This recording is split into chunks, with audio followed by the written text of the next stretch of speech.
yes, yes. So we are talking about this idea of peace. And last week, I spoke about being possibilitarian. Some of you were here for that, right? Living in the possibility. This idea of peace, when you bring it up, I think people look at you and they're like, so are you a contestant in a beauty pageant? You want world peace? You sweet little naive thing. Or else they say, peace? Wait, you're not coming after my guns. Nobody's coming after my guns. That's what people think when you say peace these days. It's an interesting thing.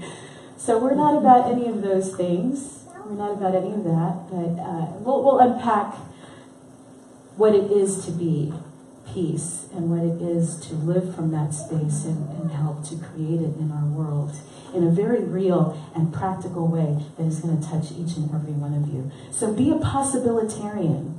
Live in the possibility that yes, peace is possible. Peace is the truth. Peace is what is at the core of our being, each and every one of us. We may not always feel that. We may not always feel it, but as we release that which doesn't serve us, we come to that place of peace within us. Know that peace is possible. Know that peace is possible, not just for somebody else, but for you. For you, when you're going through the storms of your life, that there is that place in the center of the storm, the calm place in the middle of the storm, that is where you can be, regardless of what is going on around you. Peace is possible for you. The third point is that it takes courage to be in that peace. Sometimes we think of peace as like nothing happening, or maybe that's something boring. I don't know. But peace is a very dynamic kind of a space to be in. Be courageous. Be courageous enough to believe that it is possible to step into that peace and make it so. Allow it to be so. Practice the presence of peace. Practicing the presence. How many of you have a daily practice? A daily spiritual practice. If you don't have something that you do for yourselves that brings you to that calm-centered space every day, I invite you to find something for yourself. Whether it's a walk in the woods, if it's 5 minutes of meditation, if it's just enjoying the water as you're taking your shower in the morning, whatever it is to get you in that peaceful place, do that. Do a little bit of that every day. Practice the presence of peace. And then make peace your compass and your guide. Some of you will remember the chart with the levels of consciousness from David Hawkins, where we start at the bottom. The very lowest vibration that there is for human beings is a vibration of shame. Right? Can you think about that? Is there anything that feels worse than being in shame? Probably nothing. So we move up from there. We move through the levels. You move up from shame to grief. You move up to pride. When you move up to courage, that's where things switch over from force, from living in that negativity, to living in your power. From courage, we go into love and peace and joy and so on. But make peace your guide. Peace is at the top of that scale of consciousness. So you make it your compass and you look at yourself. Am I coming from peace now? Am I coming from peace? And if you're coming from peace, you're in a good place. If you are in a peaceful space and you drop down to anger, then you're headed in the wrong direction. If you're in anger, you want to move yourself up to peace. Right? So some of you know we've been working on this idea of a peace-building center right here in Ocala, that we're gonna start this coming out of our center, out of the Center for Spirit. And that was going to be there, who's written lots of grants here in Marion County, like millions of dollars worth of grants, and I really wanted to make a good impression. So I'm making dinner, and no surprise for those of you who know me, I'm running late. And I'm getting worked up, and I'm starting to make mistakes, and things are dropping, and stuff is on the floor, and there's a big mess on my counter, and I go into one of my cabinets to grab a bottle of olive oil, and something started to spill, so I grabbed the bottle like this, and somehow, when I grabbed it, it hit me, smacked myself in the face. I was wearing glasses, and it hit me with such force that I thought I'd broken my nose. And here I'm already late. I'm already in a bad mood. And now I have smashed myself in the face. I've got this meeting in like a half hour. I've got to drive across town. The next day, I've got a presentation for like 100 people at Manel's house. That was the day that happened. So I get all the stuff together, put all the food in my car, I get to the house, and the whole time I'm just berating myself. How stupid could you be? Now you're going to have a big purple thing on your nose. If your nose isn't broken, if you can even make this meeting tomorrow. So I collected myself anyway, enough to be able to get through the meeting, and the woman loved the idea and said she would be glad to help us with grant writing and whatever we needed for this. And it turned out it didn't turn all purple. It wasn't broken, but it hurt a lot. And it hurt for the next several days. So I asked the universe, okay, what's my message? What is my message here? Obviously there's something. You know, I can't even blame anybody else. I did it to myself. I beat the hell out of myself. And I can't even blame anyone else. And so the message came back very quickly, very quickly. I'm trying to create a peace center here. Everything needs to be infused with peace. And what I was doing was anything but. Anything but. Right? I had a business that I started years ago. I published a parenting magazine. My husband's smiling already. It was deadlines all the time, and I have a not friendly relationship with time. I should claim that. It's just one of those things for me. What's that? You're working on. I'm working on my relationship with time. Yes, working on my relationship with time. So I've told myself that if I do this project, as I do this project, it has to be in a different way than I did my business. It's got to be from peace. I'm not going to be in that frantic, stressed out, crazy place that I was when I was in my 30s and 40s creating that business. I don't need the stress. Plus, it's a peace center. Hello? It has to come from peace. So that was my message. That was my message. You come from peace, or you're going to get a smack in the face. It's like the cosmic 2x4 upside the head. The message came in loud and clear.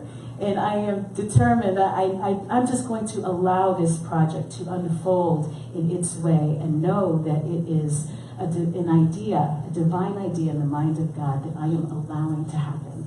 I don't have to make it happen. I don't have to force it. I don't have to impress anyone. All I have to do is speak the message that Spirit puts on my heart.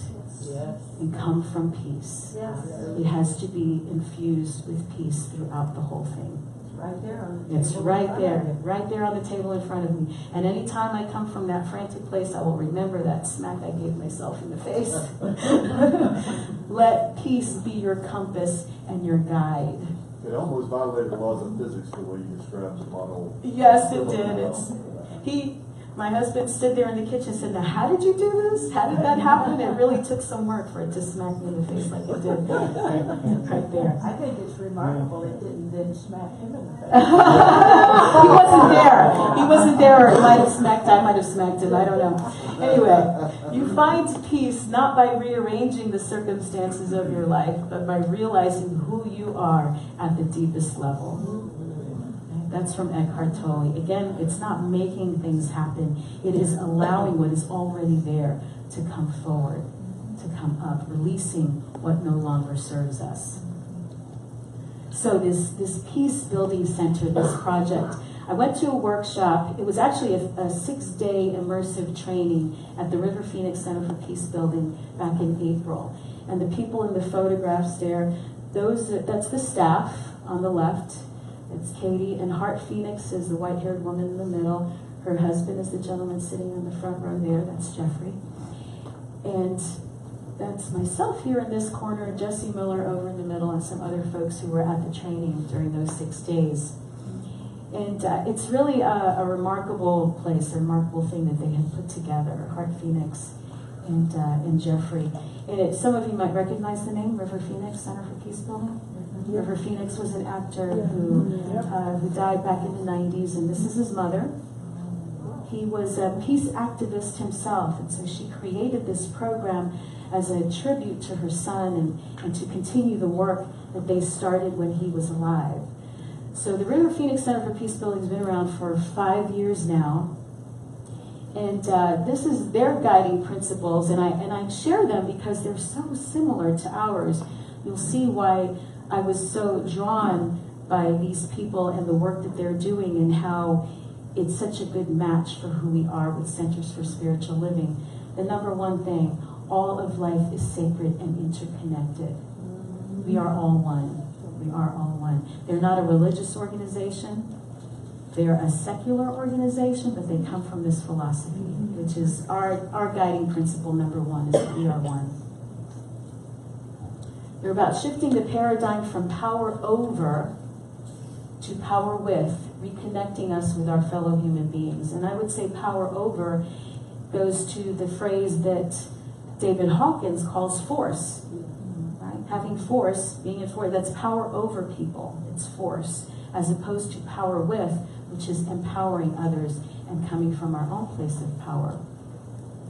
They call themselves solutionaries, emphasizing what could be. That was the place where I sat and said, well, if you all are solutionaries, we're possibilitarians.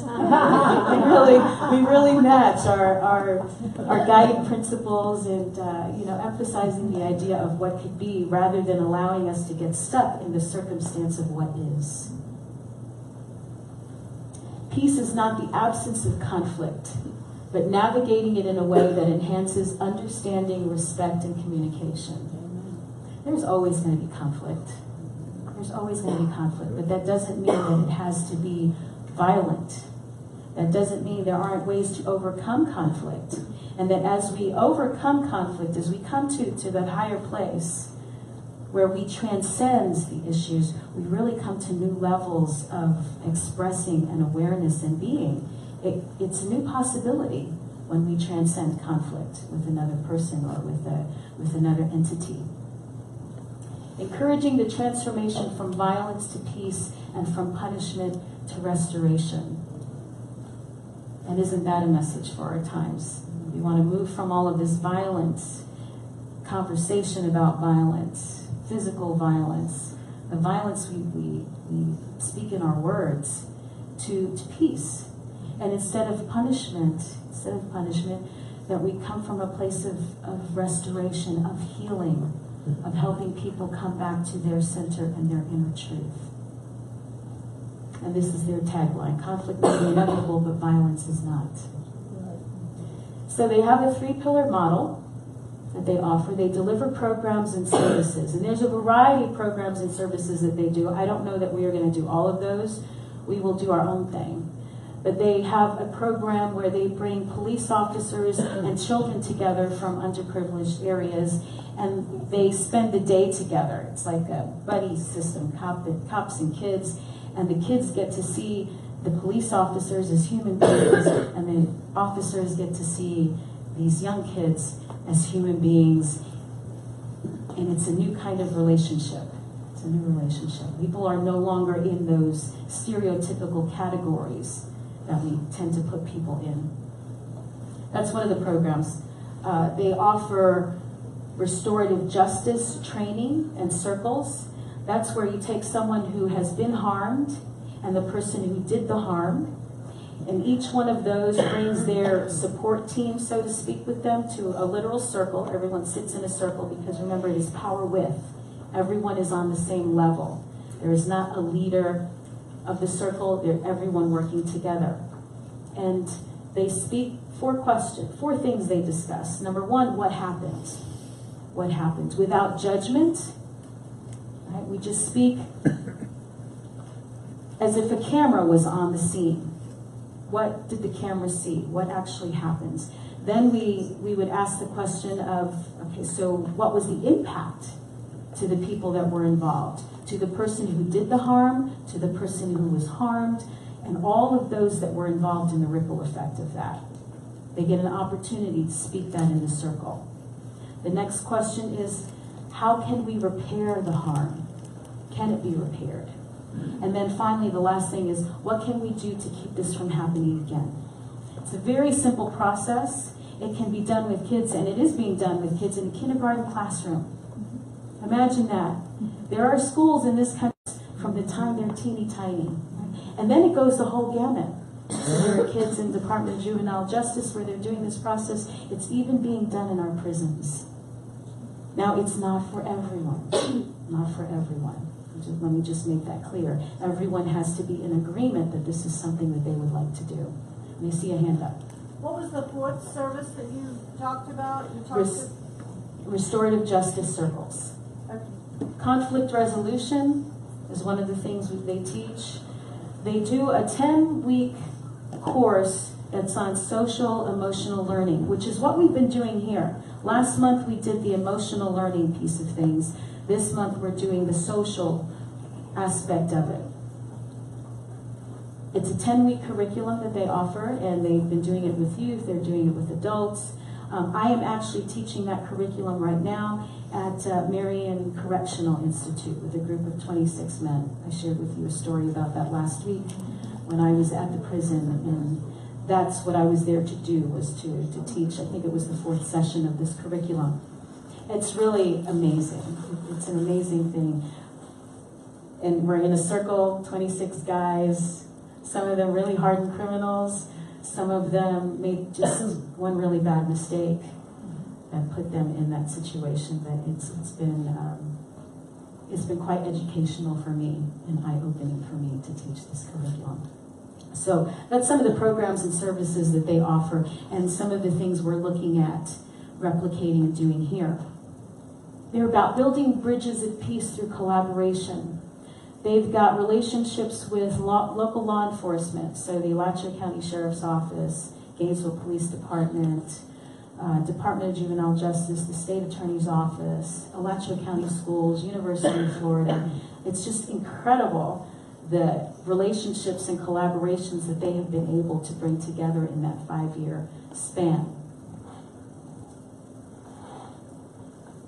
I am looking at those possibilities as well. Of course, we're just at the beginning, so I'm not thinking we're going to have this whole full-blown program here.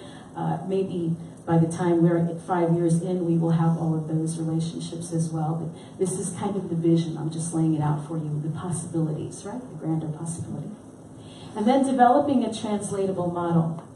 While I was there, they had a group of, I think it was 3 or 4 people that came from Norway that are wanting to start a peace center in Oslo. So there were people from all over Florida. There were a couple from out of state. So out of this workshop, we had a woman from Palatka who's wanting to start a peace center in Palatka. And then we had the folks from Norway starting a peace center there, and we've got us here in Ocala. It was just such a great mix of people and possibility, and all just very exciting. So prevention of, not conflict, but prevention, interruption, and reduction of crime.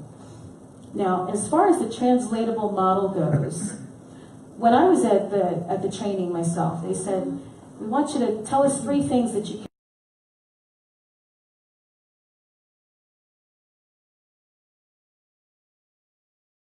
in your community.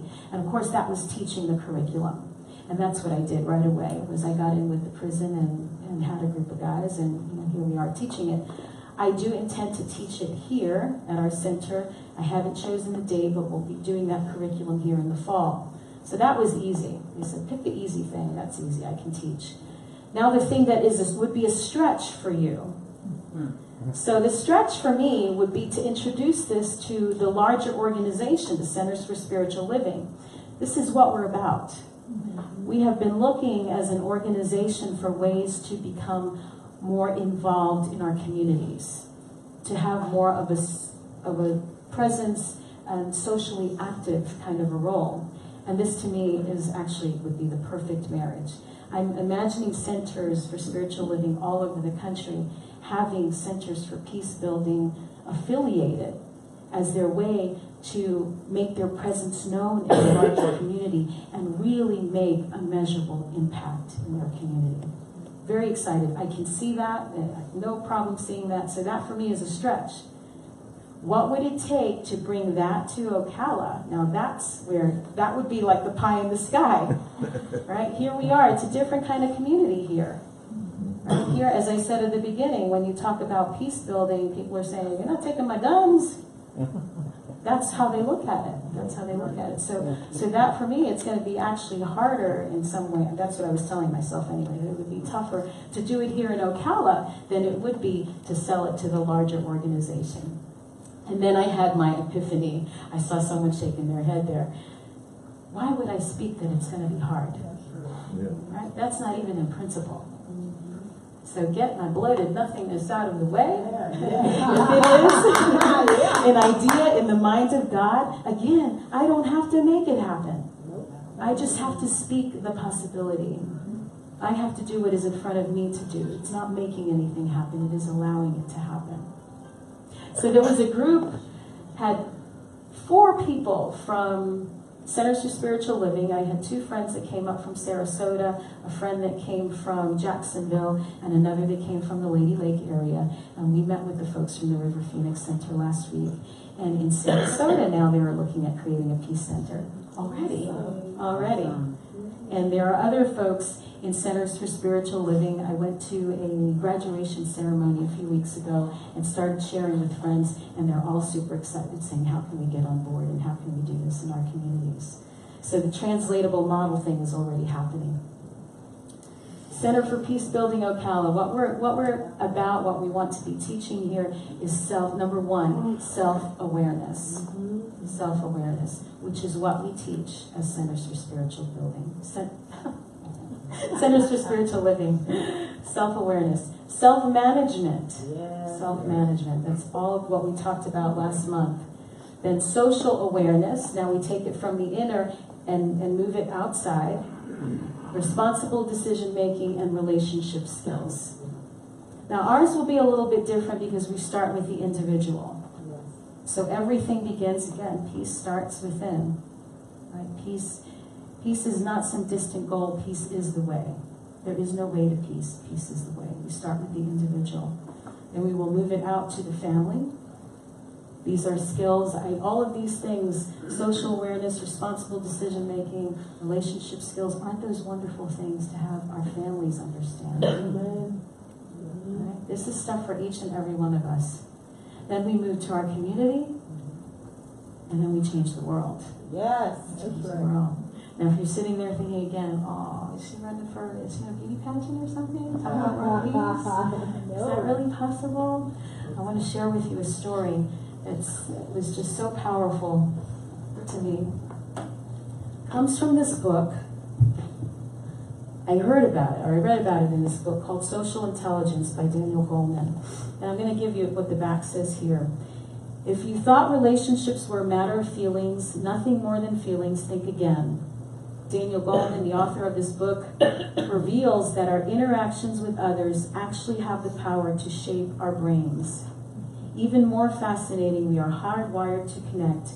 We are programmed for kindness, and we can use our social intelligence to make the world a better place. Each one of us, one at a time. Exciting new science confirms our deepest intuition.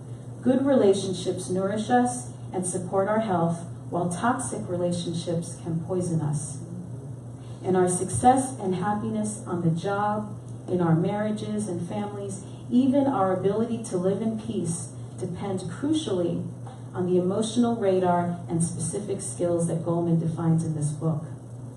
How does social intelligence develop in childhood? How can we improve it in ourselves and others? How can we deal with those who lack it?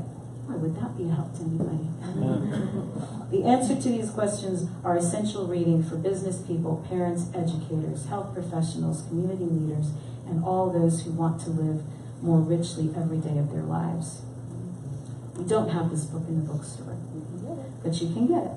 You can get it. And you can buy it on Amazon. And I just want to give us a little pitch here. If you buy anything on Amazon, do it on Amazon Smile and make the Ocala Center for Spiritual Living. And with Amazon, it's probably still Oak Brook Center for Spiritual Living. But make us your charity of choice, and we will get a little kickback every time you buy something on Amazon. So we would greatly appreciate that. So there's a story Goleman tells at the beginning of this book. Let me show you the picture here.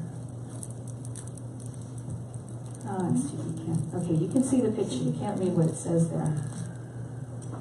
The headline was, "Commander Shows Restraint, Prevents Unnecessary Violence." Okay, this is a story out of CNN. Special report from the Iraq War. Okay. The soldiers were moving to the home of one of Iraq's leading holy men, the Grand Ayatollah Ali Hussein Sistani, seeking his crucial support for their stay in the southern Iraqi city. But as they turned a corner, a group of Iraqi men blocked their way. Okay, so you've got a group of soldiers, right? They're going to meet the Ayatollah, and tensions are rising.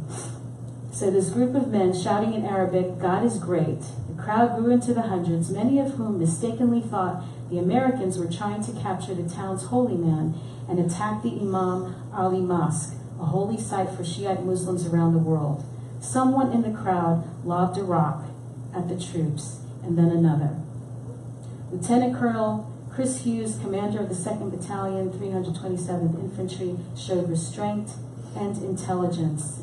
He yelled to his troops, "Smile, relax," through a loudspeaker. All the vehicles turned around.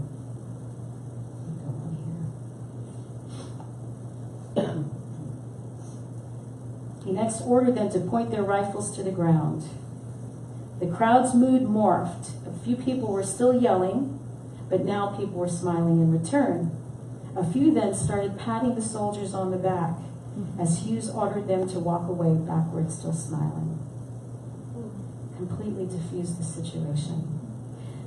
Now here's what Goldman says about that. That quick-witted move was the culmination of a dizzying array of split-second social calculations. Right? Think about everything that had to be going through that man's mind. As his soldiers were surrounded by a group of angry, hundreds of people who were already starting to throw rocks at them. Hughes had to read the level of hostility in the crowd and sense something that would calm them. He had to bet on the discipline of his men and the strength of their trust in him. And he had to gamble on hitting just the right gesture that would pierce the barriers of language and culture, all culminating in those spur-of-the-moment decisions. That well-calibrated forcefulness combined with adeptness at reading people distinguishes outstanding law enforcement officers and certainly military officers dealing with agitated citizens. Now, I share this story with my husband, and some of you know my husband is a law enforcement officer as well, a bailiff, and working part-time now in our courthouse here in Marion County. And he says, you know, he's referred to as the inmate whisperer. Because when people are getting agitated, right, and maybe somebody's thinking about pulling out the pepper spray, like the incident I shared with you last week, my husband has a way of diffusing the situation, and I'm not sure he even knows how he does it. He just has, it is his presence, it is his ability to do that. But like he said, it's not sexy, right? It's not the thing that's going to show up on the news on Sunday, right? Officer diffuses situation and keeps courtroom from being shot up. It should show up. It should, maybe it should show up. Right. But see, these things happen more than we know. More than we know. But the things that are newsworthy are when it goes bad. That's the stuff that makes the news. But this is the stuff, what we're talking about here, that is what's going to change the world. It's changing one person at a time, one heart to another. What carried Hughes through that tight spot were the same neural circuits that navigate us, each and every one of us, through every encounter, whether in the classroom, the bedroom, or on the sales floor. This neural system operates in any interaction where tuning and timing are crucial. They give a lawyer the certainty that he wants a certain person on the jury, gives the negotiator the gut sense that this is the other party's final offer, and it gives the patient the feeling that he or she can trust their physician. These are the skills that we're talking about here. It starts with understanding yourself, your own emotions, and what you're made of and who you are, and then it ripples out into your relationships, right? With your spouse, with your kids, with your coworkers, with your friends, with everybody. These are the skills that we're talking about, the social and emotional learning. And I feel, frankly, like it's the how-to. It is the how. We talk about the what. Yes, we are all one. Right? Peace is the truth of who we are. Now, how do we do that? How do we exhibit that? How do we live from that place? That's what these skills teach us. This is the how piece. So you want to be here for the next couple of weeks to get this. And I hope that you all will support this idea of the Peacebuilding Center in whatever way that you can. And I will be giving you more information, and I will be asking for help. And if you are all interested, please speak with me after service, and I would love to plug you into what we're doing. That leads me to our affirmation. But before that, I'd like to